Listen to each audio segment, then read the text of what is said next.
ನಮಸ್ಕಾರ ವೀಕ್ಷಕರೇ, ನಾನು ನಿಮ್ಮ PH ನಾಯ್ಕೋಡಿ.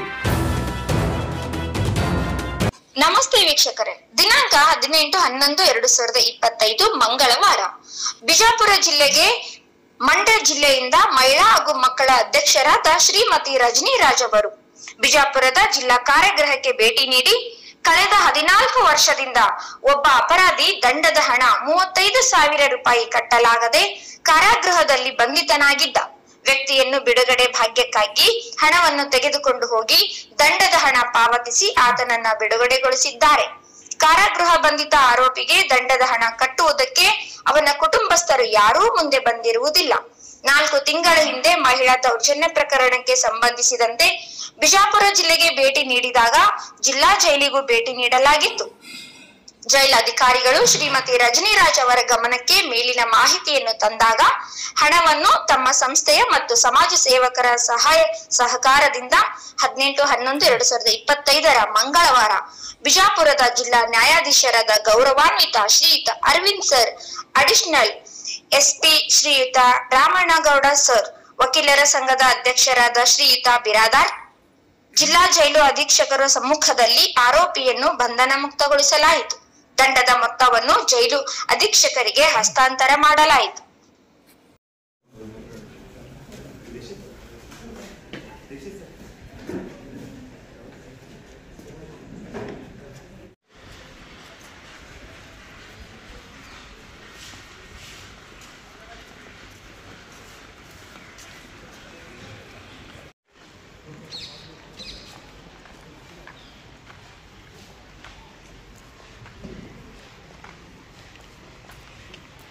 ಅಂತಂದ್ರು ಸಹಿತ ಅವ್ರು ಮುಂದೆ ದೊಡ್ಡ ವ್ಯಕ್ತಿಯಾಗಿ ಬೆಳೆದು ನಾನು ನೀ ಏನಂತ ಮಾಡಿದ ಮಗ, ನಾನು ನಿನಕ್ಕಿಂತ ಹೆಚ್ಚಿಗೆ ದೊಡ್ಡದನ್ನು ಸಾಧನೆ ಮಾಡಿ ನಿನಗೆ ಸಣ್ಣವನು ಮಾಡಿದೀನಿ ಅಂತ ಅನ್ನುವಾಗ ಹಂಗ ಸಾಧನೆ ಮಾಡ್ಬೇಕು.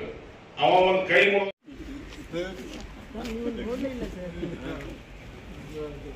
ಯಾರು ಮತ್ತೆ ನಿಮ್ಮ ನಂಬರ್ ಎಲ್ಲ ಕೊಡ್ತೀವಿ అలాగెಲ್ಲ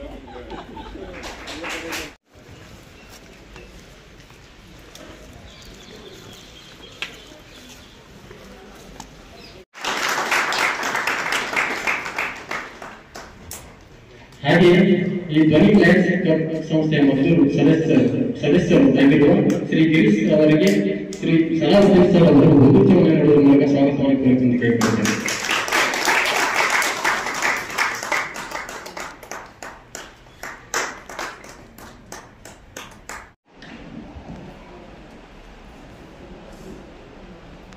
ಕಾರ್ಯಕ್ರಮದ ಉದ್ಘಾಟಕರಾಗಿ ಆಗಮಿಸಿದಂಥ ಹಿರಿಯ ಸಿವಿಲ್ ನ್ಯಾಯಾಧೀಶರು ಮತ್ತು ಪ್ರಾಧಿಕಾರದ ಕಾರ್ಯದರ್ಶಿಗಳಾದಂಥ ಅರವಿಂದ್ ಆಗಲಿ ಸಾಹೇಬ್ರೆ, ಶ್ರೀಮತಿ ರಜನಿ ರಾಜ್ ಮೇಡಮ್ ಅವರು ಮಂಡ್ಯ ಜಿಲ್ಲೆ ಮದ್ದೂರು ತಾಲೂಕಿನ ಕರ್ನಾಟಕ ಸರ್ಕಾರದ ಕಿತ್ತೂರಾಣಿ ಚೆನ್ನಮ್ಮ ಸೇವಾ ಪ್ರಶಸ್ತಿ ಪುರಸ್ಕೃತರು. ಇವರಿಗೆ ಶ್ರೀ ಭಾಗ್ಯಶ್ರೀ ಮೇಡಮ್ ಅವರು ಮುಗುಚೋನೆ ನೀಡುವ ಮೂಲಕ ಸ್ವಾಗತ ಮಾಡಿಕೊಳ್ಳುವಂತೆ ಕೇಳಿಕೊಳ್ತೇನೆ.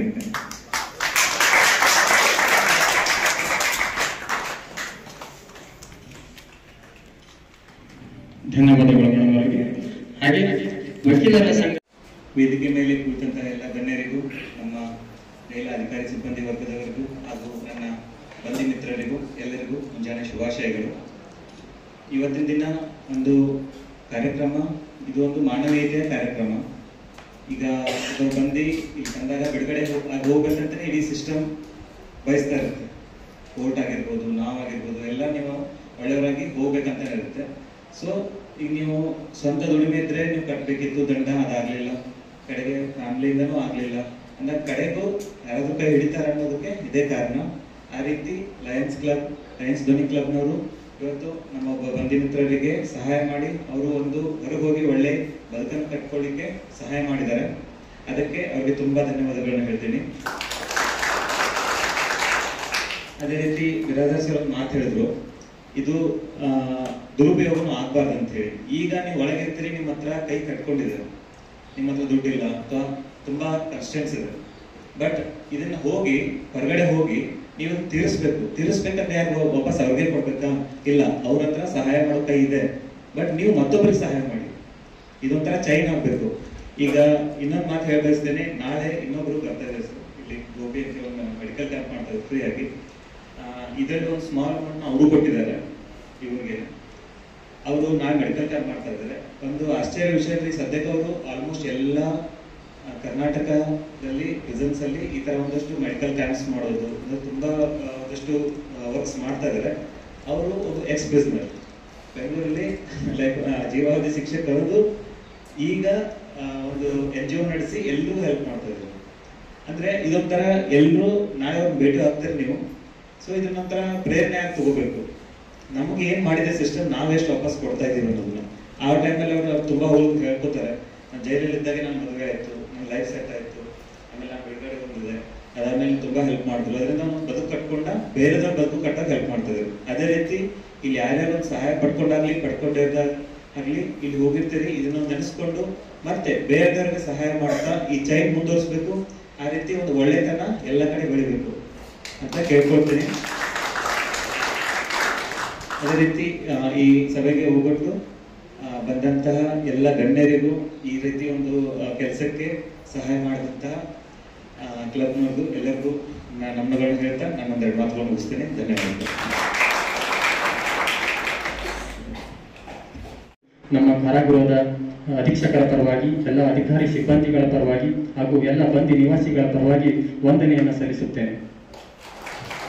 ಹಾಗೆ ಇನ್ನೊಬ್ಬ ಮುಖ್ಯ ಅತಿಥಿಗಳಾಗಿ ಆಗಮಿಸಿರುವಂತಹ ವಿಜಯಪುರ ಜಿಲ್ಲೆಯ ಹೆಚ್ಚುವರಿ ಪೊಲೀಸ್ ವರಿಷ್ಠಾಧಿಕಾರಿಗಳಾಗಿರ್ತಕ್ಕಂಥ ಶ್ರೀ ರಾಮನಗೌಡ ಹಟ್ಟಿ ಸರ್ ಅವರಿಗೆ ನಮ್ಮ ಕಾರಾಗೃಹದ ಪರವಾಗಿ, ಎಲ್ಲ ಬಂದಿ ನಿವಾಸಿಗಳ ಪರವಾಗಿ ತುಂಬ ಹೃದಯದ ವಂದನೆಯನ್ನು ಸಲ್ಲಿಸುತ್ತೇನೆ. ಹಾಗೆ ಮಂಡ್ಯ ಜಿಲ್ಲೆಯ ಮದ್ದೂರು ತಾಲೂಕಿನ ಧ್ವನಿ ಲಯನ್ಸ್ ಕ್ಲಬ್ ಸಂಸ್ಥೆಯ ಅಧ್ಯಕ್ಷರು, ಮಹಿಳಾ ಮತ್ತು ಮಕ್ಕಳ ಅಧ್ಯಕ್ಷರು, ಕರ್ನಾಟಕ ಸರ್ಕಾರದ ಕಿತ್ತೂರು ಪುರಸ್ಕೃತರಾಗಿರ್ತಕ್ಕಂಥ ಶ್ರೀಮತಿ ರಜನಿರಾಜ್ ಮೇಡಮ್ ಅವರಿಗೆ ಪ್ರಸ್ತುತ ಈ ಕಾರ್ಯಕ್ರಮದ ಬಗ್ಗೆ ತುಂಬ ಹೃದಯದ ವಂದನೆಗಳನ್ನು ಸಲ್ಲಿಸುತ್ತೇನೆ. ಹಾಗೆ ವಕೀಲರ ಸಂಘದ ಅಧ್ಯಕ್ಷರು ಆಗಿರುವಂತಹ ಶ್ರೀ ಬಿರಾದಾರ್ ಸರ್ ಅವರಿಗೂ ನಮ್ಮ ಕಾರಾಗೃಹದ ಎಲ್ಲ ಅಧಿಕಾರಿ ಸಿಬ್ಬಂದಿಗಳು ಹಾಗೂ ಬಂದಿ ಸಲ್ಲಿಸುತ್ತೇನೆ. ಹಾಗೆ ಇನ್ನೋರ್ವ ಧ್ವನಿ ಲಯನ್ಸ್ ಕ್ಲಬ್ ಸಂಸ್ಥೆಯ ಸದಸ್ಯರು ಆಗಿರತಕ್ಕಂಥ ಶ್ರೀ ಗಿರೀಶ್ ಅವರಿಗೂ ನಮ್ಮ ಕಾರಾಗೃಹದ ಪರವಾಗಿ ವಂದನೆಗಳನ್ನು ಸಲ್ಲಿಸುತ್ತೇನೆ. ಹಾಗೆ ಈ ಕಾರ್ಯಕ್ರಮದ ಅಧ್ಯಕ್ಷ ಸ್ಥಾನವನ್ನು ವಹಿಸಿರ್ತಕ್ಕಂಥ ನಮ್ಮ ಕಾರಾಗೃಹದ ಸಹಾಯಕ ಅಧೀಕ್ಷಕರಾದ ಶ್ರೀ ಅಜಿತ್ ಸರ್ ಅವರಿಗೂ ನಿಮ್ಮೆಲ್ಲರ ಪರವಾಗಿ ತುಂಬ ಹೃದಯದ ವಂದನೆಗಳನ್ನು ಸಲ್ಲಿಸುತ್ತೇನೆ. ಹಾಗೆ ಈ ಕಾರ್ಯಕ್ರಮದಲ್ಲಿ ಭಾಗಿಯಾಗಿರ್ತಕ್ಕಂಥ ಎಲ್ಲ ಅಧಿಕಾರಿ ಸಿಬ್ಬಂದಿಗಳು ಹಾಗೂ ಈ ಕಾರ್ಯಕ್ರಮದಲ್ಲಿ ಭಾಗವಹಿಸಿದ ಎಲ್ಲ ಬಂದಿ ನಿವಾಸಿಗಳಿಗೂ ಸಹಿತ ತುಂಬ ಹೃದಯದ ವಂದನೆಗಳನ್ನು ಸಲ್ಲಿಸಿ ಈ ಕಾರ್ಯಕ್ರಮ ಮುಗಿಸುತ್ತೇನೆ. ಈ ಕಾರ್ಯಕ್ರಮದ ವೇದಿಕೆ ಮೇಲೆ ಉಪಸ್ಥಿತರಿರುವ ಸನ್ಮಾನ್ಯ ಶ್ರೀ ಹಾಗರ್ಗಿ ಸಾಹೇಬ್ರೆ, DLSA ಅಧ್ಯಕ್ಷರು, ಬಾರ್ ಅಸೋಸಿಯೇಷನ್ ಅಧ್ಯಕ್ಷರಾದ ಬಿರಾದಾರ್ ಸಾಹೇಬ್ರೆ, ಈ ಕಾರ್ಯಕ್ರಮದ ಪ್ರಮುಖ ಕೇಂದ್ರ ಬಿಂದುಗಳಾದಂತಹ ರಜನಿ ಮೇಡಮ್ ಅವರೇ, ಗಿರೀಶ್ ಅವರೇ ಹಾಗೂ ನನ್ನ ಸಹೋದರಿಗೆ ಅಧಿಕಾರಿ ಅವರೇ, ಹಾಗೂ ಈ ಕಾರ್ಯಕ್ರಮದಲ್ಲಿ ಉಪಸ್ಥಿತರಿರುವ ಎಲ್ಲ ಜೈಲು ಅಧಿಕಾರಿ ಸಿಬ್ಬಂದಿಯವರೇ ಹಾಗೂ ಕಾರ್ಯಕ್ರಮ ವಾಸಿಗಳೇ, ಈ ಸಂದರ್ಭದಲ್ಲಿ ನಿನ್ನೆ ಮೇಡಮ್ ಅವರು ಬಂದು ನಮಗೆ ಅವರು ಯಾವ ಒಬ್ಬ ಅಪರಾಧಿಯ ಪರವಾಗಿ ಆರ್ಥಿಕ ಸಹಾಯವನ್ನ ನೀಡಿ ಅವರಿಗೆ ಕಾರಾಗೃಹದಿಂದ ಬಂದಾಗ ಅಥವಾ ದಿನಾಲೂ ತಮ್ಮ ಜೈಲು ವಿಸಿಟಿಂಗ್ ಲಾಯರ್ಸ್ ಅಂತ ಇರ್ತಾರೆ, ಅವ್ರು ಬರ್ತಾರೆ, ಅವ್ರ ಮುಖಾಂತರ ಕೂಡ ಒಂದು ಪತ್ರ ಕೊಡ್ತಾರೆ. ಆ ವ್ಯವಸ್ಥೆ ಕೂಡ ನಾವು ಮಾಡಿಕೊಡ್ತೀವಿ.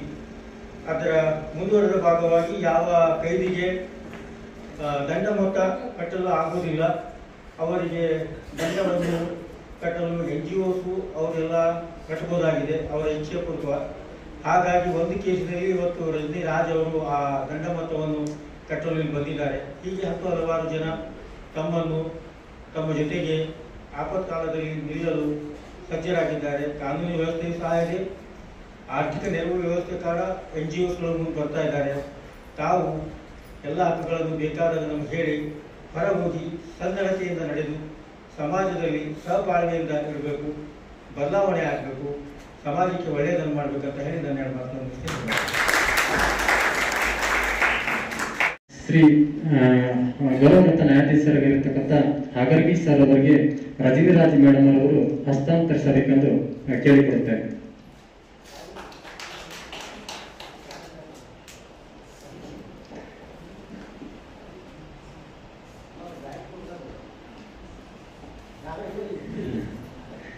ಅದನ್ನು ನಮ್ಮ ಕಾರಾಗೃಹದ ಸಹಾಯಕ ಅಧೀಕ್ಷಕರಾಗಿರತಕ್ಕಂಥ ಶ್ರೀ ಅಜಿತ್ ಜಯಕುಮಾರ್ ಸರ್ ಅವರು ಸ್ವೀಕರಿಸಬೇಕೆಂದು ಕೇಳಿಕೊಳ್ಳುತ್ತೇನೆ.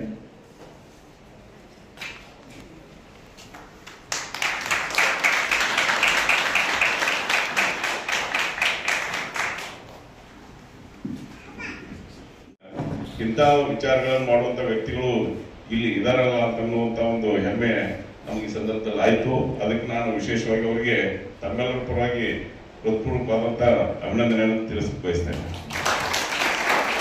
ಆಮೇಲೆ ಈ ಜಿಲ್ಲೆಯಲ್ಲಿ ನಾನೀಗ ಸುಮಾರು 2 ವರ್ಷದಿಂದ ಕೆಲಸ ಮಾಡ್ತಾ ಇದ್ದೀನಿ.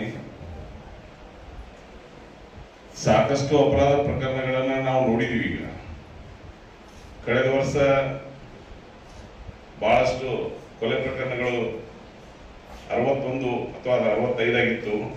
ಈಗಾಗಲೇ 59 60 ಆಗಿದೆ. ಇಲ್ಲಿ ಏನ್ ಕಂಡುಬರ್ತದೆ, ಇಲ್ಲಿ ಏನ್ ನಾವು ನೋಡಿದ್ದಂತಂದ್ರೆ ದ್ವೇಷವನ್ನ ಸಾಧಿಸುವುದು. ಅದು ಹೆಂಗಂತಂದ್ರೆ ಆ ಮಗು ಈಗ ಮೊನ್ನೊಂದು ದ್ವೇಷದೊಂದು ಕೇಸ್ ಆಗಿದೆ ಸರ್. ಅದು ಅವ್ರ ಅಪ್ಪನ ಮರ್ಡರ್ ಆದಾಗ ಅವರು 1.5 ವರ್ಷದ ಮಕ್ಕಳು. ಈಗ ಇಲ್ಲಿ ಎದರೆಲ್ಲ ಗೊತ್ತಿಲ್ಲ, ಬಟ್ ಏನಾಗತ್ತಂತಂದ್ರೆ ಅವರು ಈಗ 24-25 ವರ್ಷ ಆಗಿದೆ. 25 ವರ್ಷದ ನಂತರ ಅವ್ರ ಅಪ್ಪನ ಮರ್ಡರ್ ಮಾಡಿದವ್ರಿಗೆ ಇವ್ರು ಮರ್ಡರ್ ಮಾಡ್ತಾರೆ. ಇದೇ ತೋರ್ಸೋದಂತಂದ್ರೆ ಏನ್ ಸಾಧಿಸೋದಂತ. ಈಗ ಮರ್ಡರ್ ಆದ ತಕ್ಷಣ ಕಾನೂನು ಪ್ರಕ್ರಿಯೆ ತೋಡ್ದಿರ್ತದೆ. ಕಾನೂನು ಪ್ರಕ್ರಿಯೆದಾಗ ಎಲ್ಲರೂ ಕಾನೂನು ಮುಂದೆ ಎಲ್ಲರೂ ಯಾರು ಏನು ಮಾಡ್ಲಿಕ್ಕೆ ಆಗಲ್ಲ. ಈಗ ಅವ ಒಂದು ತಪ್ಪು ಮಾಡಿದಂತ ವ್ಯಕ್ತಿ ಕಾನೂನು ಪ್ರಕ್ರಿಯೆ ಒಳಗಾಗಿ ಸೋತು ಸುಣ್ಣಾಗಿ ಸತ್ತಿರ್ತಾನ ಅವನು. ಆನಂತರ ನೀವು ಅದನ್ನೇ ಮಾಡಿದ್ರೆ ನಿಮ್ಗೆ ಅವ್ರಿಗೆ ಅಂತೇನು ಉಳಿದಿಲ್ಲ. ಮನುಷ್ಯ ಪರಿವರ್ತನೆ ಆಗ್ತಾ ಇರ್ಬೇಕು. ಪರಿವರ್ತನೆ ಹೆಂಗ ಆಗ್ಬೇಕಂದ್ರೆ ಅಕಸ್ಮಾತ್ ಏನೋ ಆಕಸ್ಮಿಕವಾಗಿ ನಡೆಯುವಂತ ಘಟನೆಗಳೇ ಬೇರೆ. ಆದ್ರೆ ಯಾವುದೇ ಒಂದು ಅಪರಾಧ ಆಗ್ಬೇಕಾತಂದ್ರ ಅಥವಾ ಘಟನೆ ಆಗ್ಬೇಕಾತಂದ್ರ ಜಗಳ ಆಗ್ಬೇಕಾತಂದ್ರ ಎಲ್ಲಾ ರೀತಿ ಗೊತ್ತಾ ಇರ್ತದ. ಮುಂದೆ ಹಿಂಗ ಆಗ್ತದ, ಇದಾಗ್ತದ, ಅದಾಗ್ತದ ಎಲ್ಲ ಗೊತ್ತಿರ್ತದ.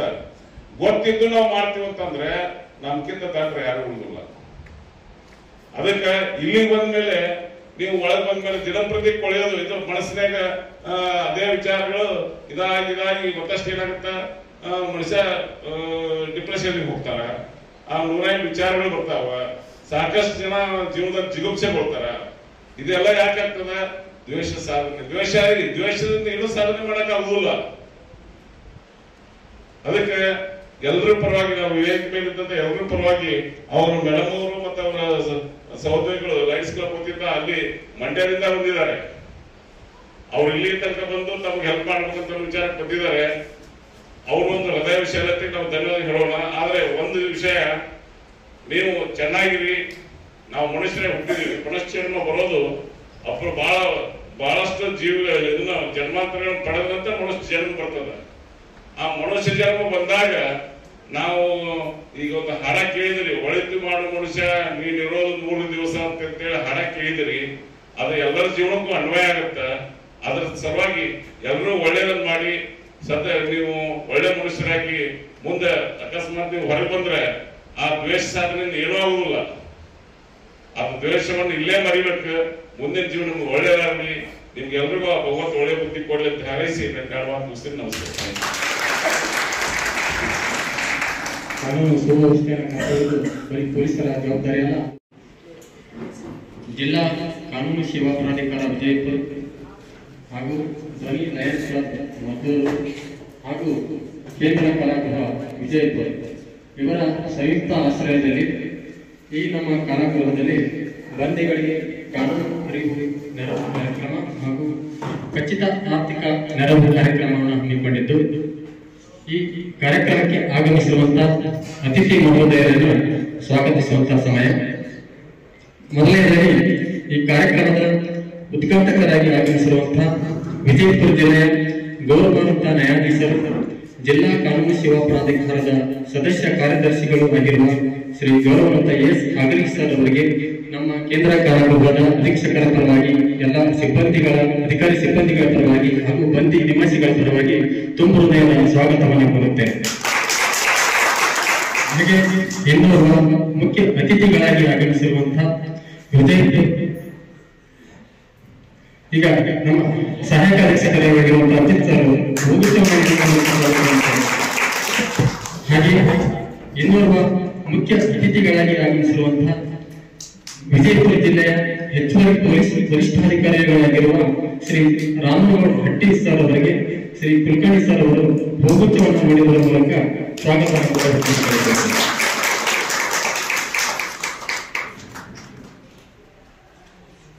ಧನ್ಯವಾದಗಳು. ಹಾಗೆ ಈ ಕಾರ್ಯಕ್ರಮದ ಇನ್ನೊಂದು ಶ್ರೀ ಎಸ್ ಅಗರ್ಗಿ ಸರ್ ಅವರು ಈ ಕಾರ್ಯಕ್ರಮದ ಕುರಿತಾಗಿ ತಮ್ಮ ಪ್ರಾಸ್ತಾವಿಕ ನುಡಿಗಳನ್ನು ಆಡಬೇಕಂತ ಕೇಳಿಕೊಳ್ತಾರೆ.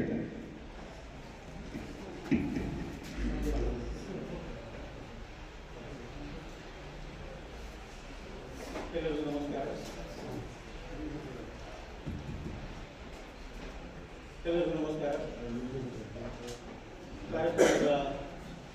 ಕಾರ್ಯಕ್ರಮದ ಅಧ್ಯಕ್ಷತೆ ವಹಿಸಿದಂಥ ಕೇಂದ್ರ ಕಾರಾಗೃಹದ ಅಧೀಕ್ಷಕರು ಆದ ಅಜಿತ್ ಅವರೇ, ಜಿಲ್ಲೆಯ ಅಪರ ಪೊಲೀಸ್ ವರಿಷ್ಠಾಧಿಕಾರಿಗಳಾದ ಅಶೀತ್ ಅವರೇ, ವಕೀಲರ ಸಂಘದ ಅಧ್ಯಕ್ಷರಾದ ಅವರೇ, ರೋಟರಿ ಕ್ಲಬ್ ಮದ್ದೂರಿನ ಲಯನ್ಸ್ ಕ್ಲಬ್ಬಿನ ಮದ್ದೂರಿನ ಪ್ರತಿನಿಧಿಯಾದಂಥ ಜಿ ರಾಜ್ರವರೇ ಮತ್ತು ಇನ್ನೊಬ್ಬ ಲಯನ್ಸ್ ಕ್ಲಬ್ಬಿನ ಗಿರೀಶ್ ರವರೇ, ಇಲ್ಲಿ ಬಂದಂಥ ಎಲ್ಲ ಕೇಂದ್ರ ಕಾರಾಗೃಹದ ಅಧಿಕಾರಿಗಳೇ, ಸಿಬ್ಬಂದಿಗಳೇ ಮತ್ತು ಕಾರಾಗೃಹ ವಾಸಿಗಳೇ, ನಮಗೆಲ್ಲ ತಿಳಿದ ಹಾಗೆ ಇವತ್ತು ಸುಮಾರು ಹಕ್ಕುಗಳನ್ನು ತಮಗೆ ಕೊಡಲಾಗ್ತಿದೆ. ತಮಗೆ ವಿಚಾರ ದಿನಗಳಿಗೆ ಮತ್ತು CTP UTP ಇಬ್ಬರಿಗೂ ಕೂಡ ಕಾನೂನಿನ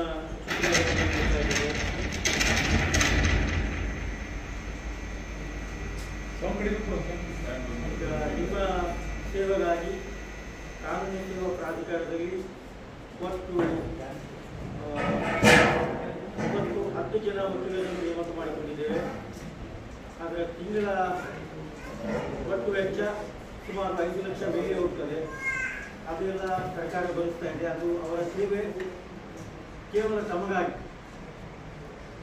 ಇರ್ತಕ್ಕಂಥ ಸೇವೆಗೆ ತಿಂಗಳಿಗೆ 5 ರಿಂದ 6 ಲಕ್ಷ ರೂಪಾಯಿ ಅವರ TADಗೆ ಎಲ್ಲ ಇರೋದು ಕೂಡ ನಾವು 7 ಲಕ್ಷದವರೆಗೆ ನಾವು ಸರ್ಕಾರ ಭರಿಸ್ತಾ ಇದೆ.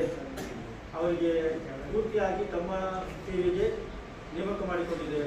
ಮೇಲೆ ನಿಮಗೆ ಯಾರಾದರೂ ವಕೀಲರಿಡಕ್ಕೆ ಆಗಲಿಲ್ಲ ಅಂದರೆ ನಿಮ್ಮ ಅಧೀಕ್ಷರಿಗೆ ತಿಳಿಸಿದರೆ ಅವರು ನಮ್ಮ ಕಚೇರಿಗೆ ಪತ್ರ ಬರೀತಾರೆ. ಅದರ ಮೇಲೆ ನಮಗೆ ಉಚಿತ ಕಾನೂನು ನೆರವನ್ನು ಕೊಡ್ತೇವೆ. ಅದನ್ನು ಹೊರತುಪಡಿಸಿ ಅವಧಿ ಪೂರ್ವ ಬಿಡುಗಡೆಗಾಗಿ ಮೀಟಿಂಗ್ ನಡೀತದೆ. ಅದರಲ್ಲೂ ಕೂಡ ತಮ್ಮ ಸಂದರ್ಭ ಆಧಾರದ ಮೇಲೆ ಬಿಡುಗಡೆ ಮಾಡಲು ಕ್ರಮವನ್ನು ತೆಗೆದುಕೊಳ್ತಾರೆ. ಆ ಸಮಿತಿಯಲ್ಲೂ ಕೂಡ ನಮ್ಮ ಜಿಲ್ಲಾ ಕಾನೂನು ಸೇವಾ ಪ್ರಾಧಿಕಾರದ ಅಧ್ಯಕ್ಷರು ಆದ ಪ್ರಧಾನ ಜಿಲ್ಲಾ ಮತ್ತು ಸತ್ರ ನ್ಯಾಯಾಧೀಶರು ನಾವು SP ಇರ್ತೇವೆ. ಹಾಗಾಗಿ ನಮಗೆ ಎಲ್ಲ ಸೌಲಭ್ಯಗಳಿದೆ. ನಿಮ್ಮ ಮಕ್ಕಳು ಮನೆಯಲ್ಲಿದ್ದರೆ ಅವರಿಗೂ ಕೂಡ ಸೋಷಿಯಲ್ ವೆಲ್ಫೇರ್ ಮೈನಾರಿಟೀಸ್ BCMದಿಂದ ಸೌಲಭ್ಯ ಬರ್ತದೆ.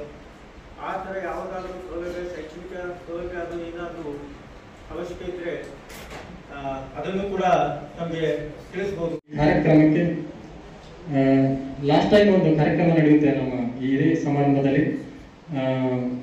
ಲಯನ್ಸ್ ಕ್ಲಬ್ ಮದ್ದೂರು ಮಂಡ್ಯ ಜಿಲ್ಲೆಯಿಂದ ಬಂದಿರತಕ್ಕಂಥ ರಜನಿರಾಜ್ ಮೇಡಮ್ ಅವರಿಗೆ ನಮ್ಮ ಕಾರಾಗೃಹದ ಅಧೀಕ್ಷಕರಾಗಿರುವ BM ಕೊಟ್ರೇಶ್ ಸರ್ ಅವರು ಒಂದು ಮನವಿಯನ್ನು ಮಾಡಿಕೊಳ್ತಾರೆ. ಏನಂತಂದ್ರೆ, ನಮ್ಮ ಕಾರಾಗೃಹದಲ್ಲಿ ಜೀವಾವಧಿ ಶಿಕ್ಷೆಗೆ ಗುರಿಯಾಗಿರ್ತಕ್ಕಂತಹ ಬಂದಿ ರಾಘವೇಂದ್ರ ಪಸ್ಮೆ ಅನ್ನುವಂತಹ ಬಂದಿಗೆ ದಂಡವನ್ನು ತುಂಬದೇ ಆಗದೇ ಇರುವಂತ ಅವನು ಜೈಲಲ್ಲೇ ಇರ್ತಾನೆ. ಅವನಿಗೆ ತಮ್ಮ ಸಂಸ್ಥೆಯಿಂದ ಏನಾದರೂ ಸಹಾಯ ನೀಡಲಿಕ್ಕಾಗುತ್ತಾ ಅಂತ ಕೇಳಿದಾಗ ಅವರು ಎರಡು ಮಾತಾಡಿದ್ರೆ ಖಂಡಿತ ಆಗುತ್ತೆ ಅಂತ ಹೇಳಿ ಅವರು ಇವತ್ತು ಆ ಬಂದಿಗೆ ತಮ್ಮ ಬಿಡುಗಡೆ ಅಗತ್ಯ ಇರುವಂತಹ ದಂಡದ ಮೊತ್ತವನ್ನ ಸಹಾಯ ಮಾಡಲಿಕ್ಕೆ ಬಂದಿರ್ತಾರೆ. ರಜನಿರಾಜ್ ಮೇಡಮ್ ಅವರು ಈ ಕಾರ್ಯಕ್ರಮದ ಕುರಿತಾಗಿ ಒಂದೆರಡು ಮಾತುಗಳನ್ನ ಆಡಬೇಕಂತ ಅವರಲ್ಲಿ ಕೇಳ್ಕೊಳ್ತೇನೆ. ಒಂದೇ ಜೋರಾಗಿ ಸೌಂಡ್. ಒಂದೇ ವೇದಿಕೆ ಮೇಲೆ ಆಸೀನರಾಗಿರುವ ಗಣ್ಯರೇ, ವೇದಿಕೆ ಮುಂಭಾಗ ಇರುವ ನನ್ನ ಅಣ್ಣ ತಮ್ಮಂದಿರೇ, ಅಕ್ಕ ತಂಗಿದಿರೇ ಹಾಗೂ ಕಾರಾಗೃಹ ಖಂಡಿತ ಅಧಿಕಾರಿಗಳು, ಕಳೆದ 6 ತಿಂಗಳ ಹಿಂದೆ ನಾನು ನಿಮ್ಮ ಬಿಜಾಪುರ ಜಿಲ್ಲೆಗೆ ಬರ್ತೀನಿ. ನಾನು ಮಹಿಳಾ ದೌರ್ಜನ್ಯ ಪರ ಜಾಸ್ತಿ ನಾನು ಕೆಲಸ ಮಾಡ್ತಾ ಬರ್ತಿದ್ದೇನೆ. ಹೀಗೆ ಒಂದು ಕಳೆದ 6 ತಿಂಗಳ ಹಿಂದೆ ಸೊಲ್ಲಾಪುರದಿಂದ ಒಂದು ಹುಡುಗಿ ಕರೆ ಮಾಡ್ತಾರೆ ನನಗೆ. ಬಿಜಾಪುರದಲ್ಲಿ ಒಬ್ಬ ಗಣ್ಯ ವ್ಯಕ್ತಿಯ PA ಒಬ್ರು ನನಗೆ 20 ಲಕ್ಷ ಹಣ ತಗೊಂಡು ಮೋಸ ಮಾಡಿದ್ದಾರೆ, ಸರ್ಕಾರಿ ಉದ್ಯೋಗ ಕೊಡಿಸ್ತೀನಿ ಅಂತೇಳಿ ಮೋಸ ಮಾಡಿದ್ದಾರೆ. ಅದಕ್ಕಾಗಿ ನನಗೆ ಕೇಳಿಕ್ ಹೋದ್ರೆ ಹಣ ಕೊಡ್ತಿಲ್ಲ, ಎಲ್ಲೂ ನನಗೆ ನ್ಯಾಯ ಸಿಗ್ತಿಲ್ಲ. ಮಠಾಧೀಶ್ವರರ ಹತ್ರ ಹೋಗಿದ್ದೇನೆ, ಅಲ್ಲೂ ನ್ಯಾಯ ಸಿಗ್ತಾ ಇಲ್ಲ. ನನ್ನ ತವರು ಮನೆ ಬಂದು ಬಿಜಾಪುರ, ನನ್ನ ಪತಿ ಮನೆ ಬಂದು ಸೊಲ್ಲಾಪುರದಲ್ಲಿ ವಾಸ ಮಾಡ್ತಾ ಇದ್ದೀನಿ. ಪ್ರತಿದಿನ ಅವ್ರ ಮನೆ ಬಳಿ ಹೋಗಿ ಕೇಳ್ತಾ ಇದ್ದೇನೆ, ನನಗೆ ಹಣ ಕೊಡ್ತಾ ಇಲ್ಲ. ಕೆಲಸದ ಆಮಿಷವನ್ನ ತೋರಿಸಿ ಹಣವನ್ನ ತಗೊಂಡಿದ್ದಾರೆ. ಅವರು ತಗೊಂಡಿರೋದು ತಪ್ಪು, ಇವ್ರು ಕೊಟ್ಟಿರೋದು ತಪ್ಪು. ಹಾಗೆ ಹೇಳಿ ಅವರಿಗೆ ಆಯ್ತಮ್ಮ ನಾನು ಅವರ ಜೊತೆ ಮಾತಾಡ್ತೀನಿ ಅಂತ ಹೇಳುವಾಗ ಆ ವ್ಯಕ್ತಿ ಹೇಳ್ತಾರೆ, ನಾನು ದಾಖಲಾತಿ ಏನಾದ್ರೂ ಕೊಟ್ಟಿದ್ರೆ ಕೇಸ್ ಹಾಕೊಂಡು ಬರ್ಲಿಕ್ಕೆ ಹೇಳಿ ನೋಡು ಅಂತ ಹೇಳ್ತಾರೆ. ಅದಕ್ಕೆ ನಾನು ಹೇಳ್ತೀನಿ ಆಯ್ತು, ಏನು ಕಷ್ಟ ಬಿದ್ದು ಕೊಟ್ಟಿದ್ದಾರೆ ಹಣವನ್ನ, ಕೆಲಸದ ಆಸೆ ತೋರಿಸಿದ್ದೀನಿ, ನೀವು ತಗೊಂಡಿರೋ ತಪ್ಪು, ತುಂಬಾ ಕಷ್ಟದಲ್ಲಿ ಹಾಕಿ ಕೊಟ್ಟಿದ್ದಾಳೆ, ಹಣ ಕೊಡಿ ಅಂತ ಹೇಳುವಾಗ ನನ್ನ ಹತ್ರ ಹಣ ಇಲ್ಲ, ಏನು ಮಾಡೋಕ್ಕಾಗಲ್ಲ, ನೀವು ನನ್ನ ಹತ್ರ ಹಣವೇ ಇಲ್ಲ, ಕೊಟ್ಟೇ ಇಲ್ಲ ಅವರು ಅಂತ ಹೇಳ್ತಾರೆ. ಕಡೆಗೆ ಅವರ ಹತ್ರ ಕೇಳ್ತೀನಿ, ಆಡಿಯೋ ಸಂಭಾಷಣೆ ನಿಮ್ಮಲ್ಲಿ ಏನಾದ್ರೂ ರೀತಿಯ ನಿಮ್ಮನ್ನ ಕೆಟ್ಟ ಪದದಲ್ಲಿ ಬೈದಿರುವುದು ಅಂತ. ಹೌದು, ನನ್ನನ್ನ ಕೆಟ್ಟ ಪದದಲ್ಲಿ ಬೈಯೋದಲ್ಲದೆ ನನ್ನ ತಾಯಿಯೂ ಕೂಡ ಬೈದಿದ್ದಾರೆ ಅಂತೇಳಿ ಅರ್ಧ ಗಂಟೆ ನಿಮಿಷದ ಇನ್ನೂ ಅಧಿಕವಾದಂತ ಆ ವಾಯ್ಸ್ ಸಂಭಾಷಣೆ ನನಗೆ ಕಳಿಸ್ತಾರೆ. ಆ ವ್ಯಕ್ತಿ ತುಂಬಾ ಕೆಟ್ಟದಾಗಿ ಪದವನ್ನ ಬಳಸಿ ಅವರ ತಾಯಿಗೆ ಮಹಿಳೆಗೆ ಬೈದಿರ್ತಾರೆ. ನಾನು ಮತ್ತೆ ಆ ವಾಯ್ಸ್ ಅನ್ನ ಕಳಿಸ್ತೇನೆ. ನಾನು ಬಂದು ವರಿಷ್ಠಾಧಿಕಾರಿ ಭೇಟಿ ಮಾಡಿ ಈ ತರ ಮಾತನಾಡಿರುವುದು ತಪ್ಪು, ಮತ್ತೆ ಕಾನೂನು ಸೇವೆಗಳ ಪ್ರಾಧಿಕಾರದ ನ್ಯಾಯಾಧೀಶರ ಹತ್ರನೂ ಹೋಗಿ ನಿಮ್ಮನ್ನ ಬಿಡುದಿನ ಲೀಗಲ್ ಆಗಿ ಆಕ್ಷನ್ ತಗೊಳ್ಳೋದಕ್ಕೆ ಮಾಡ್ತೀವಿ. ಒಬ್ಬ ಮಹಿಳೆಗೆ ಈ ತರ ಮಾತನಾಡಿದ್ದು ತಪ್ಪು, ಯಾಕೆ ಮಾತನಾಡಿದ್ದೀರಿ ಅಂತ ಕೇಳುವಾಗ ಅವ್ರು ಆಯ್ತು ಮೇಡಮ್ ಬನ್ನಿ ಮಾತನಾಡುವ ಅಂತ ಹೇಳ್ತಾರೆ.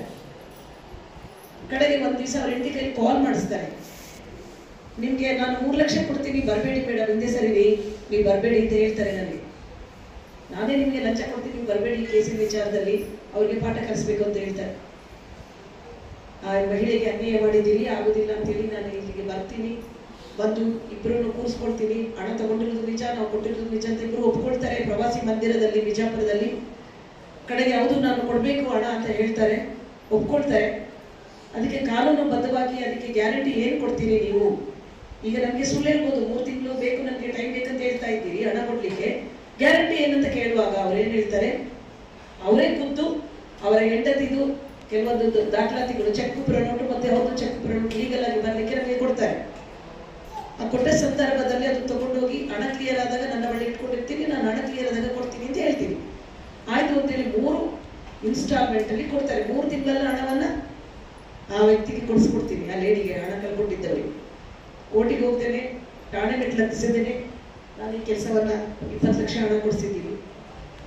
ಮತ್ತೆ ಆ ಟೈಮಲ್ಲಿ ಹಾಗೆ ಬಂದಾಗ ನಾನು ಯಾಕೆ ಬಿಜಾಪುರ ಕಾರಾಗೃಹದಲ್ಲಿ ಭೇಟಿ ಮಾಡಬಾರ್ದು, ಅಲ್ಲಿ ಮಹಿಳೆಯರ ಕುಂದುಕೊರತೆಗಳನ್ನು ಆಲಿಸುವ ಅಂತ ಹೇಳಿ ಹಾಗೆ ಬರುವಾಗ ಕೆಲವೊಂದು ಮಹನೀಯರ ಪುಸ್ತಕಗಳನ್ನ ಮನ ಪರಿವರ್ತನೆಗಾಗಿ ಯಾಕೆ ಕೊಡಬಾರ್ದು ಅಂತೇಳಿ ತೀರ್ಮಾನ ಮಾಡಿಕೊಂಡು ನಾನು ಜೈಲ ಅಧೀಕ್ಷಕರಿಗೆ ಭೇಟಿ ಮಾಡಿ ಮಾತಾಡುವಾಗ, ಖಂಡಿತ ಮೇಡಮ್ ಕೊಡಿ, ಮನ ಪರಿವರ್ತನೆಗೆ ಬುಕ್ಕನ್ನು ತಗೊಂಡು ಬನ್ನಿ ಕೊಡಿ ಅಂತ ಹೇಳ್ತಾರೆ.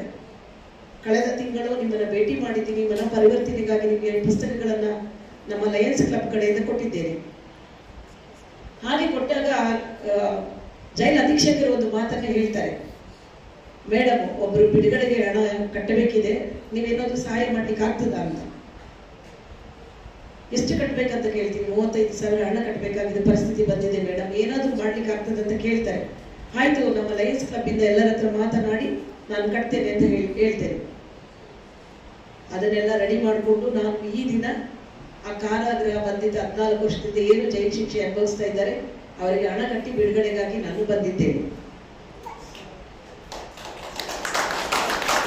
ಇದು ಒಂದು ಕಾರಾಗೃಹ ಬಂಧಿತರಾಗಿದ್ದೇವೆ ಅಂತ ಹೇಳಬೇಡಿ, ಇದು ಒಂದು ಮನ ಪರಿವರ್ತನಾ ಕೇಂದ್ರ ಅಂತ ಭಾವಿಸಿ. ಇದು ನಿಮಗೆ ಜೈಲಲ್ಲ, ಮನೆ ಪರಿವರ್ತನಾ ಆಗುವಂತ ಸ್ಥಳ. ನೀವು ಇಲ್ಲಿಂದ ಹೋದ್ಮೇಲೆ ಜೈಲಲ್ಲಿದ್ದೀವಿ ಅನ್ನೋ ಭಾವನೆಯನ್ನ ತೆಗಿರಿ, ಸಮಾಜದಲ್ಲಿ ಒಂದು ಉತ್ತಮ ಪ್ರಜೆಯಾಗಿ ಬೆಳೆಯಿರಿ. ಸರ್ ಹೇಳಿದ್ರು, ನೀವು ಒಳಗಡೆ ಇರುವಾಗ ವಕೀಲರನ್ನ ನೇಮಕ ಮಾಡಿದ್ದೇವೆ, ವಕೀಲರಿಂದ ಸಹಾಯನ ಪಡೀರಿ ಅಂತ. ಅದನ್ನು ಸದುಪಯೋಗ ಪಡ್ಕೊಳ್ಳಿ. ಅಲ್ಲಿ ಲೆಟರ್ ಹಾಕ್ಸಿ ಅವರ ಕೈಯಿಂದ ಏನಾದರೂ ಬೇಕಿದ್ರೆ ನ್ಯಾಯಾಧೀಶರ ಗಮನಕ್ಕೆ ತನ್ನಿ. ಇಷ್ಟೊಂದೆಲ್ಲ ಪ್ರಯೋಜನಗಳಿದ್ದಾವೆ, ಉಪಯೋಗ ಪಡೆಯಿರಿ. ಆದರೆ ಮತ್ತೆ ಮರುಕಳಿಸಿ ಕಾರಾಗೃಹಕ್ಕೆ ಬಂಧಿತರಾಗಿ ಬರಬೇಡಿ ಅಂತ ಹೇಳಿ ವಿನಂತಿ ಮಾಡ್ಕೊಳ್ತೀವಿ. ನಾವು ಏನಿದೆ ಇವತ್ತು ಹಣವನ್ನ ಆ ವ್ಯಕ್ತಿಗೆ ನಾವು ಕಟ್ಟಲಿಕ್ಕೆ ಬಂದಿದ್ದೇವೆ, ಬಿಡುಗಡೆಗಾಗಿ ಆ ಬಂಧಿತರದು. ಅವರು ಇಲ್ಲಿಂದ ಹೋದ ಮೇಲೆ ಹೊಸ ಮನುಷ್ಯರಾಗಿ ರೂಪುಗೊಳ್ಳಿ, ಸಮಾಜ ಸೇವೆಯನ್ನ ಮಾಡಿ, ಮತ್ತೆ ಜೈಲು ವಾಸಕ್ಕೆ ಬರಬೇಡಿ, ಕಾರಾಗೃಹ ಬಂಧಿತರಾಗಿ ಬರಬೇಡಿ ಅಂತೇಳಿ ಅವರಿಗೆ ನಾನು ಕಳಕಳಿಯ ಮನವಿ ಮಾಡಿಕೊಂಡು ವಿನಂತಿ ಮಾಡ್ಕೊಳ್ತೀನಿ.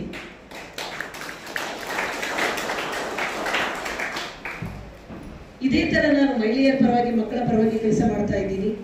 ನಿಮ್ಮ ಮನೆಯಿಂದ ನೀವು ಕಾರಾಗೃಹ ಬಂಧಿತರ ನಿಮ್ಮದು ಏನಿದೆ ಶಿಕ್ಷೆಯ ಅವಧಿ ಮುಗಿದ ನಂತರ ನೀವು ನನ್ನ ನಂಬರ್ ಸರ್ ಹತ್ರ ಇದೆ, ತಗೊಳ್ಬಹುದು.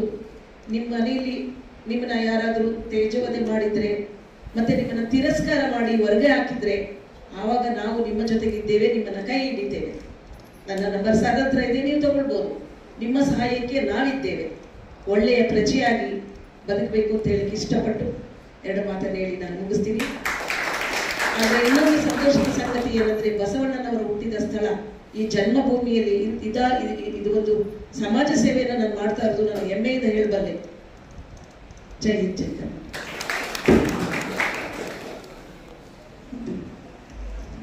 ಮಾಡಿದಂಥವರು ನನ್ನ ಹೆಸರಿನವರೇ, ಡಾಕ್ಟರ್ ರಜಿನಿ ಅಂತ ಹೇಳಿ. ಅವ್ರಿಗೂ ಕೂಡ ಒಂದು ಬರ್ಲಿ ಸ್ನೇಹಿತರೆ ಚಪ್ಪಾಳೆ. ಅವರು ಕಾರಣದಿಂದ ಬರಬೇಕಾಗಿತ್ತು, ಕೆಲಸದ ಒತ್ತಡದಿಂದ ಡಾಕ್ಟರ್ ರಜಿನಿ ಅವರು ಮೈಸೂರಿನಲ್ಲಿದ್ದಾರೆ. ಅವರಿಗೂ ಕೂಡ ಕೇಳಿದ ತಕ್ಷಣವೇ ನಾನು ಕೂಡ ಸಹಾಯ ಮಾಡ್ತೀನಿ ಅಂತೇಳಿ ಸಹಾಯ ಹಸ್ತವನ್ನ ಮಾಡಿದ್ರು ಬಿಡುಗಡೆಗಾಗಿ. ಕೆಲವೊಂದು ಸಮಾಜ ಸೇವಕರು ಕೂಡ ನಮ್ಮ ಜೊತೆ ಕೈ ಸೇರಿಸಿದ್ದಾರೆ. ಅವರಿಗೂ ಕೂಡ ಅಭಿನಂದನೆಯನ್ನು ಹೇಳ್ತೀನಿ.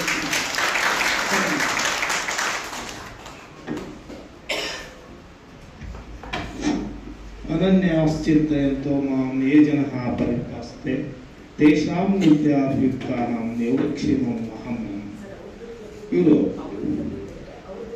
ಮಹಿಳಾ ಹೋರಾಟಗಾರ್ತಿ, ದೂರದ ಮಂಡ್ಯದಿಂದ ಬಂದು ನಮ್ಮ ಪುರುಷರೊಂದಿಗೆ ಬಿಡುಗಡೆಯಾಗಲಿಕ್ಕೆ ಸಹಾಯ ಮಾಡಿದಂಥ ರಜನಿ ರಾಜ್ ಮೇಡಮ್ ಅವರಿಗೆ ನಮ್ಮ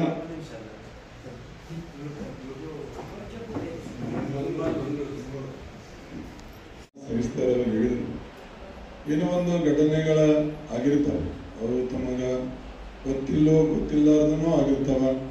ಒಂದಿಷ್ಟು ರಾಮನಗೌಡವ್ರು ಹೇಳಿದರು, ಉದ್ದೇಶಪೂರ್ವಕವಾಗಿ ವೈಷಮ್ಯಗಳನ್ನು ನೋಡ್ಕೊಂಡಂದು ಹಾಗೂ ಆಗಿರ್ತಾವ. ಇಲ್ಲಿ ಘಟನೆ ಆದಮೇಲೆ ನೀವು ಇಲ್ಲಿ ಶಿಕ್ಷೆಗೆ ಒಳಪಟ್ಟ ಮೇಲೆ ನೀವು ಇಲ್ಲಿ ಒಂದು ಮನವನ್ನು ಪರಿವರ್ತನೆ ಮಾಡ್ಕೋಬೇಕು. ಲಾಸ್ಟ್ ಟೈಮ್ 6 ತಿಂಗಳಿಂದ ಮೇಡಮ್ ಅವರು ಬಂದು ಹೇಳಿದರು, ನಾವು ಬಂದು ಪುಸ್ತಕವನ್ನು ಮೇಡಮ್ ಅವರು ಕೊಟ್ಟದ್ದು ಓದಲಿಕ್ಕೆ ಕೊಟ್ಟಿವಿ. ನಿಮಗೆ ಹೇಗೆ ಮನ ಪರಿವರ್ತನೆ ಮಾಡಬೇಕಂದ್ರೆ, ಯಾವುದೇ ವ್ಯಕ್ತಿಯನ್ನ ವೈಷಮ್ಯದಿಂದ ನೀವು ಐತರ ಅವು ಏನ ಇವತ್ತು ತಮ್ಮ ಕೈಯಲ್ಲಿ ಇದ್ದ ಐತರ ಸಾಮಾನುಗಳು ತಗೊಂಡು ಅದರಿಂದ ಹೊಡಿಬಡಿಯಿಂದ ಇದರಿಂದ ನಿಮ್ಮದು ಸಾಧನೆ ಆಗುವುದಿಲ್ಲ. ಅವರು ರಾಮನಗೌಡವ್ರು ಹೇಳಿದ ಪ್ರಕಾರ ಆ ವ್ಯಕ್ತಿಯನ್ನು ಕುಂದುಗೊಳಿಸ್ಬೇಕಂದ್ರೆ ನೀವು ದೊಡ್ಡವರಾಗಬೇಕು. ಇಲ್ಲಿದ ಮನ ಪರಿವರ್ತನೆ ಮಾಡ್ಕೊಂಡು ನೀವು ಅವ್ರ ಮುಂದೆ ದೊಡ್ಡವರಾಗಿ, ಅವ್ರ ಮುಂದೆ ನೀವು ಒಳ್ಳೆಯ ಒಂದು ಸಂಸ್ಕಾರಿತರಾಗಿ, ಒಳ್ಳೆಯ ಒಂದು ಸಮಾಜದ ಗಣ್ಯ ವ್ಯಕ್ತಿಗಳಾಗಿ ನೀವು ಅಡ್ಡಾಡಿದ್ರೆ ಅವರು ಅದರಿಂದ ಎಷ್ಟು ನೊಂದುಕೊಳ್ತಾರಲ್ಲ ಅದರಂತ ಇದು ನೀವು ಅವರಿಗೆ ಕೊಡುವಂಥ ಶಿಕ್ಷೆ. ಯಾಕಂದ್ರೆ ಈಗ ಹಿರಿಯರು ಒಂದು ಶಾಸ್ತ್ರ ಮಾಡ್ತಾರೆ, ಕೈಲಿ ಹೋಗೋದು ಹುಡುಗಲ್ಲೇ ಮಾಡಿದ್ರು, ಆಗ ಆಗಬಾರ್ದು, ಯಾವಾಗಾದ್ರೂ ಅದು ಆಗಬಾರ್ದು. ನಮ್ಮಲ್ಲಿ ಯಾವ ಮಾರಕಾಸ್ತ್ರಗಳನ್ನು ಕೈಯಲ್ಲಿ ಹಿಡ್ಕೊಂಡು ಆ ವಯಸ್ಸನ್ನ 5 ನಿಮಿಷ ಇರ್ತದೆ ಸ್ಕ್ಯಾನಿಂಗ್. ಅದು ಆ ಸಿಟ್ಟು ಏನಿರ್ತದಲ್ಲ ನಿಮ್ದು, ಆ ಸಿಟ್ಟನ್ನು ನಿಮ್ಮ ಕೈಯಲ್ಲಿದ್ದ ಮಾರಕத்தை ತಗೊಂಡು ಹೊಡೆದ್ರೆ ಅಂದ್ರೆ ಮುಂದೆ ಇಂಥ ಕಾನೂನಿಗೆ ಶಿಕ್ಷೆ ಒಳಪಡಬೇಕಾಗ್ತದೆ, ಅಪರಾಧ ಆಗ್ತದೆ. ಅದಕ್ಕೆ ಅಪರಾಧ ಸ್ವಲ್ಪ ಮಾಡಿ ಒಳಗೆ ನೀವು ಇಲ್ಲಿ ಬಂದು ಹೋದ್ಮೇಲೆ ಭಾಳ ಮನೆ ಪರಿವರ್ತನೆ ಮಾಡ್ಕೊಂಡು ದೊಡ್ಡ ವ್ಯಕ್ತಿಗಳಾಗಬೇಕು. ನಾವು ಲಾಸ್ಟ್ ಟೈಮ್ ಬಂದಾಗ ಹೇಳಿದ್ದು, ಎಷ್ಟೋ ಹೆಣ್ಮಕ್ಳು ಶಿಕ್ಷೆಗೆ ಒಳಪಟ್ಟಾರ. ಪಾಪ ಈ ತಾಯಿ ಯಾಕೋ ನಮ್ದು ಕಣ್ಣ ನೀರು ತಗೊಂಡು ನೋಡಿದೆ, ಆ ತಾಯಿ ಯಾವ ಕೇಸಿನಲ್ಲಿ ಶಿಕ್ಷೆ ಆಗಿದ್ದು ಗೊತ್ತಿಲ್ಲ ಅನ್ನೋಂಥ ತಾಯಿ. ಅದಕ್ಕೆ ಇವೆಲ್ಲ ಇಲ್ಲಿ ನೀವು ಒಬ್ಬ ಗಣ್ಯ ವ್ಯಕ್ತಿ ಇಲ್ಲಿಂದ ಹೋದ್ಮೇಲೆ ಈಗ ರಜನಿ ಮೇಡಮ್ ಅವರಿಗೆ ಮತ್ತೊಮ್ಮೆ ಒಂದು ಚಪ್ಪಾಳೆಯೊಂದಿಗೆ ಅಭಿನಂದನೆ ಕೊಡೋದು. ಯಾಕಂದ್ರೆ ನಾವು ಒಂದು ಮಾತು ಹೇಳ್ಬೇಕಂದ್ರೆ ನಾವು 10 ಮಕ್ಕಳಿಗೆ ರೊಕ್ಕ ಕೊಡ್ಬೇಕಂದ್ರೆ ಭಾಳ ತ್ರಾಸ ಇರ್ತದೆ. ದುಡ್ಡು ಕೊಡ್ಬೇಕು, ಒಂದು ಲಯನ್ಸ್ ಕ್ಲಬ್ ಇಂದ ಸಹಾಯ ಮಾಡ್ಬೇಕು, ಸಾರ್ವಜನಿಕರಿಗೆ ಕೆಲಸ ಮಾಡ್ಬೇಕಂದ್ರೆ ಅದು ಕ್ಲಬ್ನ ವತಿಯಿಂದ ಸಹಾಯ ಸಹಕಾರ ಮಾಡ್ಬೇಕಂತ ಅವರಲ್ಲಿ ಮನದಲ್ಲಿ ಬರಬೇಕು. ಸ್ವತಃ ಅವರೇ ಜಿಲ್ಲಾ ಸಾಹೇಬರು ಅದನ್ನ ಮುಂದಿಟ್ಟಾಗ ಅವರಿಗೆ ಹಣವನ್ನು ಕಟ್ಟಿದ್ರೆ ಅವರು ಹೊರಗಡೆ ಹೋಗ್ತಾರಂತ ಹೇಳಿದಾಗ ಮೇಡಮ್ ಅವ್ರು ಒಂದ ಮಾತಿಗೆ ಹೋಗಂದ್ರು. ನಾವು ಅವತ್ತು ಬಂದಿದ್ದು ಅದಕ್ಕೆ ಅವರು ಒಂದು ಹೂವಂದಾರ ಅಂತೇಳಿ ತಾವು ಇಲ್ಲಿ ಯಾರು ಅಂದ್ರೆ ಅವರಿಗೆ ಆ ವ್ಯಕ್ತಿಗೆ ಹಿಂದೆ ಯಾರು ಹಣ ಕಟ್ಟಿದ ಅವರು ಸಂಬಂಧಿಕರಾಗಲಿ ಯಾರೋ ಆಗಲಿ ಅವನಿಗೆ ನಿರಾಶ್ರಿತರ ಅಂದ್ರೆ ನನಗೆ ಹಣ ಕಟ್ಟವ್ರು ಯಾರು ಇಲ್ಲ ಅಂತ ಹೇಳಿದಾಗ ಅದನ್ನ ಜೈಲರ್ ಸಾಹೇಬರಾಗಲಿ ಎಲ್ಲರಲ್ಲಿ ಮಾಡಿದ್ರು. ಬಟ್ ಹಾಗೇನೆ ಕೊಡ್ತಾರ ಅಂತೇಳಿ ಅದನ್ನು ಒಂದು ದುರುಪಯೋಗದಲ್ಲಿ ತೆಗೆದುಕೊಳ್ಬಾರ್ದು. ಯಾಕಂದ್ರೆ ನಿಮಗೆ ಶಿಕ್ಷೆ ದಂಡ ಶಿಕ್ಷೆ ಆಗಿರುತ್ತೆ, ಅನಂತ ಶಿಕ್ಷೆ ಆಗಿರುತ್ತೆ. ಅದನ್ನು ಕಟ್ಟಿದ್ದ ಹೊರ ಹೊಂದಿದ ಮೇಲೆ ಮೇಡಮ್ಮರ ಆ ವ್ಯಕ್ತಿ ಇಲ್ಲಿ ಬಂದಿದ್ದಾನ ಗೊತ್ತಿಲ್ಲ, ಬಂದಿದ್ದಾನ ಅವನು ಇನ್ನು ಹೋದ್ಮೇಲೆ ಅವ್ರು ಏನ್ ನೀವು ಲಯನ್ಸ್ ಕ್ಲಬ್ ನಿಂದ ನಿನಗೆ ಏನ್ ಕೊಟ್ಟಿದಾರಲ್ಲ ಅದನ್ನು ಒಳ್ಳೆ ತೀರಿಸುವಷ್ಟು ನೀನು ಸ್ವಂತ ಬೆಳವಣಿಗೆಯಲ್ಲಿ ಸಮಾಜದಲ್ಲಿ ಒಂದು ಗೌರವದಲ್ಲಿ ವ್ಯಕ್ತಿಯಾಗಿ ಹೊಂದಬೇಕು. ಆದ್ರಂದ್ರೆ ಈ ಹಣದ ಕೊಟ್ಟವರಿಗೆ ಅವರಿಗೆ ಹೆಸರು ಬರ್ತದ, ನಿನಗೂ ದೊಡ್ಡ ವ್ಯಕ್ತಿ ನಿನಗೂ ಹೆಸರು ಬರ್ತದ. ಈ ಕೈದಿಗಳು ಇಲ್ಲಿ ಏನ ಎಲ್ಲರೂ ಅದಿರಿಲ್ಲ. ಈಗ ಒಂದು ಘಟನೆ ಮಾಡಿ ನೀವು ಹೊರಗೆ ಹೋದ್ರೆ ಹೆಂಗಿರ್ಬೇಕಂದ್ರ ಅದು ಏನೋ ಒಂದು ಜಗಳ ಆಗ್ತಿದ್ರು ಸೇದಕ್ಕೆ ನೀವು ಅದರಲ್ಲಿ ಬಗೆಹರಿಸಲಿಕ್ಕೆ ಭಾಗಿಯಾಗಬೇಕು ಹೊರತು ಅದನ್ನ ಮತ್ತೊಮ್ಮೆ ಮರೊಮ್ಮೆ ಘಟನೆ ಮಾಡಿ ಮತ್ತೆ ಜೈಲಿಗೆ ಬರ್ಲಿಕ್ಕೆ ಪ್ರಯತ್ನ ಮಾಡಬೇಡ್ರಿ. ಎಲ್ಲಾ ತಾಯಂದಿರು ಹೇಳೋದು ಅದೇ, ನೀವು ಒಂದು ಒಳ್ಳೆ ಸಂಸ್ಕಾರವಂತರಾಗ್ರಿ. ಸಾರ್ವಜನಿಕರೊಳಗ ಯಾವೇ ಘಟನೆಗಳು ನಡೆದ ಘಟನೆ ಮುಕ್ತ ಆದವು ಅಂದ್ರೆ ಆ ಊರ ಬೆಳೆದೈತಿ, ಊರಿಂದ ಜಿಲ್ಲಾ ಬೆಳೆದೈತಿ, ಒಂದು ರಾಜ್ಯಕ್ಕೆ ಒಂದು ಹೆಸರಾಗತಿ. ಊರಾಗ ಅಪರಾಧ ಮುಕ್ತದ ಅಂತೇಳಿ ಆ ಊರಿನ ಕಾನೂನು ಅರಿವಿನರು ಈಗ ನಾವು ಮಾದಕ ವಸ್ತುಗಳ ಬಗ್ಗೆ ಆಗಲಿ ಒಂದು ಇದರ ಬಗ್ಗೆ ಆಗಲಿ ಪ್ರಾಧಿಕಾರದಿಂದ ಸಾಕಷ್ಟು ಕಾರ್ಯಕ್ರಮಗಳು ಹಳ್ಳಿಯಲ್ಲಿ ಮಾಡ್ತಾ ಇದ್ದೀವಿ. ಆ ಹಳ್ಳಿ ಒಂದು ಸುಧಾರಣೆ ಅಂತ ಮಾಡಿ ಮೊದಲ ಮನೆ ಗೆದ್ದು ಮಾರ್ ಗೆಲ್ಲಿ ಅಂತ ಹಿರಿಯರ ಶಾಸ್ತ್ರ ಅದ. ಮೊದಲ ಮನೆಯನ್ನವರು ಗೆದ್ದು ಆಮೇಲೆ ಸಾರ್ವಜನಿಕ ಗೆದ್ದಂದ್ರೆ ನೀವು ಒಳ್ಳೆ ವ್ಯಕ್ತಿಯಾಗಿ ಹೊರಹೊಮ್ತೀರ ಅಂತೇಳಿ ಈ ವೇದಿಕೆ ಮುಖಾಂತರ ಹೇಳ್ತೀನಿ. ಅದಕ್ಕೆ ರಜನಿ ಲಯನ್ಸ್ ಕ್ಲಬ್ದವರು ಒಂದು ಎಲ್ಲಿ ನೋಡ್ರಿ ಅದು ಮದ್ದೂರಲ್ಲಿ, ನಮ್ದು ಬಿಜಾಪುರಲ್ಲಿ, ಈ ಬಸವನ ನಾಡಿನಲ್ಲಿ ಬಸವನ ನಾಡಿನ ಹೆಸರು ತಗೊಂಡ್ರು ಅವರು. ಒಂದು ಅದಕ್ಕಿಂತ ಬಸವನ ನಾಡು ಮೊದಲ 12ನೇ ಶತಮಾನದಲ್ಲಿ ನಮಗ ಒಳ್ಳೆಯ ಒಂದು ನೆಲ ಭೂಮಿ ಇದ್ದು ಅದರ ಆದ್ಮೇಲೆ ಸಿದ್ದೇಶ್ವರ ನಡೆದಾಡೋ ದೇವರಂತ ಇಡೀ ದೇಶಕ್ಕೆ ನಮ್ಮ ಸಿದ್ದೇಶ್ವರ ಅಪ್ಪರು. ಯಾಕಂದ್ರೆ ಸಾಕಷ್ಟು ದೇಶಗಳು ಹಣ ಸಹಾಯ ಮಾಡಕ್ ಬಂದ್ರೆ 1 ರೂಪಾಯಿ ಕಿಸೆ ಇಲ್ಲದ ಯಾವುದೋ ಒಂದು ಹಣಕ್ಕೆ ಆಮಿಷ ಒಡ್ಡದಂತ ನಡೆದಾಡೋ ದೇವರಂತ ಇವತ್ತಿನ ಮಟ್ಟಿಗೆ ಯಾರ ಆದ್ರೂ ಅನಿಸ್ಕೊಂಡಿದ್ರೆ ಅದು ಸಿದ್ದೇಶ್ವರ ಅಪ್ಪರ ಅಂತ ಹೇಳ್ತೀನಿ. ಅದಕ್ಕೆ ಇಂಥ ಜಿಲ್ಲೆಯಲ್ಲಿ ನಾವು ಎಲ್ಲ ನೀವು ಇದು ಮಾಡಿ ಅವ್ರದ್ದು ಅಪ್ಪರದೊಂದ ಒಂದು ನಯ ಪೈಸೆ ತಾವು ಇಲ್ಲಿ ಎಲ್ಲ ಕಲಿತ್ರಿ ಅಂದ್ರೆ ಅದನ್ನ ತಾವು ಮುಂದೆ ಸಂಸಾರದಲ್ಲಿ ಒಳ್ಳೆತನ ಆಗ್ತೈತೆ ಅಂತ ಹೇಳಿ ವೇದಿಕೆ ಮೇಲೆ ಆಸೀನವ್ರನ್ನ ತಮಗೆಲ್ಲ ನಮಸ್ಕರಿಸಿ ನನ್ನ 2 ಮಾತುಗಳನ್ನು ಮುಗಿಸ್ತೀನಿ. ಜೈ